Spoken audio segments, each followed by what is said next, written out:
Assalamualaikum warahmatullahi wabarakatuh. Hai sahabat semua, dimanapun kamu berada, semoga selalu sehat dan dalam lindungan Allah yang Maha Kuasa. Pada video kali ini saya akan menjelaskan bagaimana cara mudah lulus ujian sertifikasi sebagai seorang dosen. Simak terus videonya sampai selesai.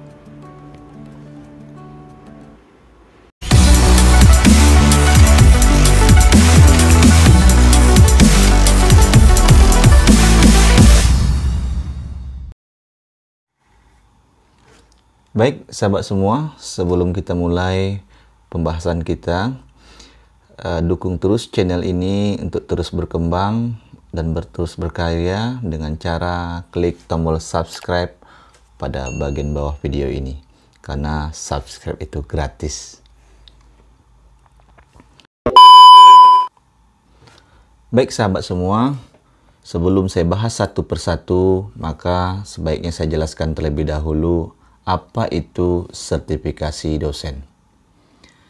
Menurut PP Dosen pasal 1 item 4 dan 5 menyatakan bahwa sertifikasi adalah proses pemberian sertifikat pendidik untuk dosen.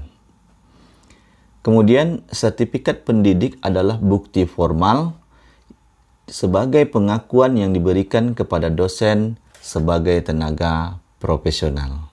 Dan ini ditandai dengan pemberian sertifikat pendidik. Kemudian, apa saja yang menjadi parameter kelulusan dalam ujian sertifikasi dosen? Nah, hal ini yang mesti kita ketahui dan harus kita ketahui. Setidaknya di sini saya membagi menjadi 5 item yang mana akan saya jelaskan satu persatu. Ini merupakan pengalaman, merupakan referensi yang telah saya dapatkan pada tahun 2016 ketika dinyatakan lulus menjadi seorang tenaga dosen yang profesional. Baik, saya akan bahas satu persatu. Yang pertama, Tridharma Perguruan Tinggi. Nah, sebagai seorang dosen, tentu kita harus menjalankan fungsi Tridharma. Pendidikan dan pengajaran, penelitian, dan pengabdian kepada masyarakat. 3 item ini tidak boleh lepas kita lakukan, kita laksanakan pada setiap semesternya sebagai seorang dosen. Ketika kita telah melaksanakan fungsi Tridharma ini, maka kita akan menjadi lebih mudah menceritakan, menjelaskan kepada asesor tentang bagaimana proses yang kita hadapi selama menjadi dosen. Nah, pastikan bahwa kamu semua melaksanakan fungsi Tridharma ini.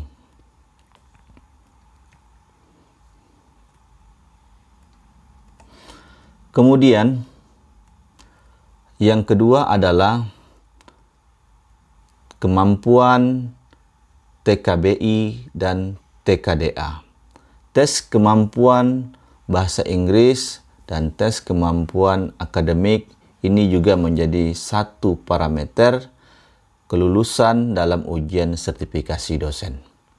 Maka dari itu, saya sarankan Anda untuk memperkuat kemampuan TKBI dan TKDA yang Anda miliki.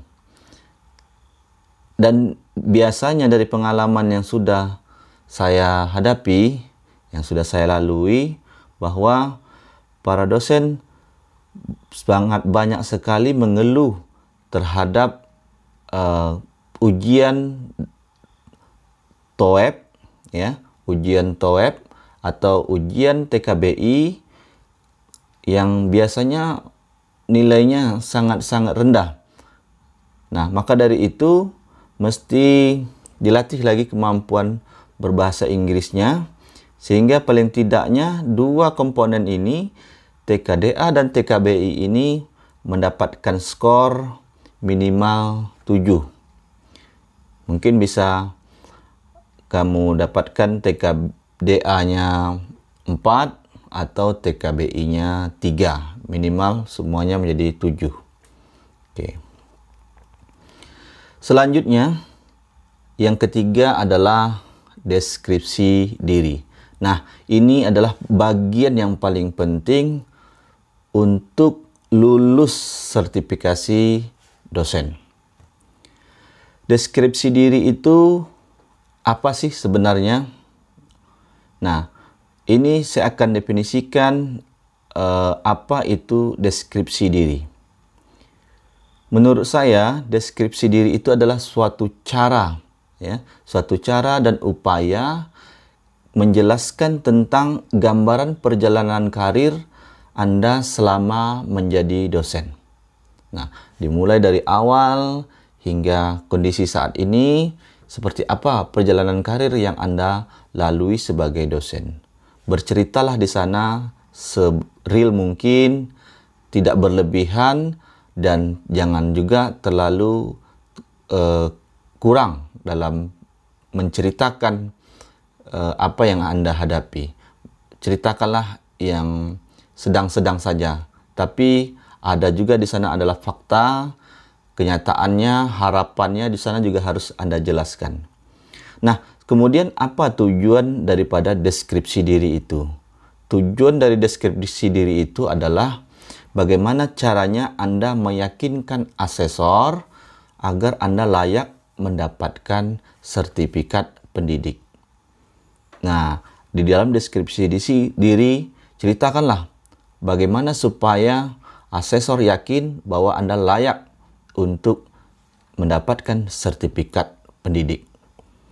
Terus kemudian bagaimana teknisnya? Nah, ini juga yang paling penting ya. Yang pertama, Anda sangat dilarang untuk copy paste. Sangat-sangat dilarang untuk melakukan copy paste. Misalnya, Anda ambil, Anda comot dari internet, kemudian Anda isikan di dalam deskripsi diri Anda yang terdiri dari 24 butir tersebut. Jangan sekali-kali. Kemudian yang kedua, isilah setiap butir 24 pertanyaan itu yang mengandung 150 kata itu ya. Isi dengan sungguh-sungguh, dengan benar. Pahami setiap item pertanyaannya. Nah, contoh misalnya, jika di sana ditanya ya, jika di sana ditanya contoh seperti jelaskan contoh nyata katanya ya, jelaskan contoh nyata, maka Anda harus menunjukkan bagaimana buktinya, contoh nyatanya seperti apa, buktinya seperti apa. Nah, hal ini tentu akan menyulitkan Anda kalau hanya menceritakan narasi saja. Maka Anda harus betul-betul membuktikannya bahwa apa yang Anda kerjakan, apa yang Anda lakukan terlihat nyata oleh asesor. Nah, teknisnya Anda bisa lakukan ini yang berdasar pengalaman saya ya. Anda dapat melampirkan link ya, link Google Drive. Link Google Drive di dalam deskripsi diri. Contoh, Anda telah melakukan penelitian, Anda telah melakukan pengabdian, Anda telah melakukan kegiatan-kegiatan internal kampus, maka ceritakanlah di situ dan lampirkanlah link sebagai pembuktinya.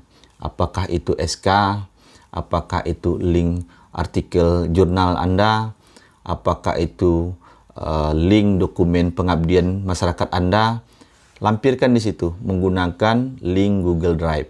Nah, asesor akan menjadi yakin bahwa Anda memang benar-benar melaksanakan fungsi-fungsi tridharma dan fungsi-fungsi lainnya dan sebagai penunjang tugas dosen. Kemudian, pada deskripsi diri ini, Anda harus bercerita secara konsisten. Ya, bercerita secara konsisten dan sinkron antara butir satu dan butir lainnya. Karena ketika Anda menceritakan di butir ini seperti ini, di butir yang lain, Anda menceritakan tidak hal yang lain, maka tidak ada sinkron, tidak nyambung. Nah, di sini juga akan menjadi penilaian oleh asesor bahwa Anda tidak menceritakan dengan benar. Maka harus sinkron, karena setiap butir itu ada keterkaitan antara butir satu dengan butir lainnya. Oke. Kemudian yang keempat, ya, yang keempat, lampirkanlah beberapa bukti contoh pengembangan diri Anda, ya. Bukti pengembangan diri Anda. Contoh, Anda mengikuti workshop, lokakarya, kemudian segala macamnya. Anda bisa ceritakan bahwa Anda memang benar-benar sungguh-sungguh menjadi seorang dosen dan punya harapan besar bahwa kedepannya Anda akan menjadi dosen-dosen yang profesional, yang sebagaimana diharapkan oleh asesor, seperti itu.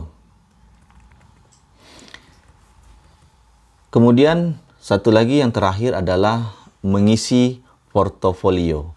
Anda jangan sampai salah, Anda jangan sampai keliru, jangan sampai hilap dalam mengisi portofolio diri. Nah, itulah beberapa tips dan trik dari saya agar Anda bisa lulus sertifikasi dosen pada tahun ini dan tahun mendatang. Mudah-mudahan ini dapat menjadi gambaran agar Anda bisa lulus dengan mudah menjadi seorang tenaga dosen yang profesional. Semoga bermanfaat. Terima kasih. Sampai jumpa pada video berikutnya. Wassalamualaikum warahmatullahi wabarakatuh.